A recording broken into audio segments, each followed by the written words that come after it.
Mir ist so langweilig. Spielen wir ein Spiel? Okay. Welches Spiel spielen wir? Ich sage einen Buchstaben und ihr sagt ein Hobby. Der Erste bekommt einen Punkt. Okay, los geht's. T. Tennis. Unser Vater spielt gern Tennis. Türkisch. Ich spreche gern Türkisch. Ein Punkt für Laura. R. Reiten. Ich reite gern. Reisen. Wir alle reisen gern.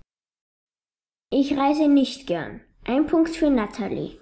L. Lesen. Ich lese viel und oft. Lego. Ich spiele gern mit Lego. Hanna, ein Punkt für dich. Weiter. S. Singen. Meine Schwester singt gern. Schwimmen. Ich schwimme gern. Und meine Mutter auch. Ein Punkt für Laura. Ich habe schon 2 Punkte. Und du sagst nichts. Jonas, hast du denn keine Hobbys? Ich kenne nur ein Hobby mit F. Fußball spielen. Und faulenzen.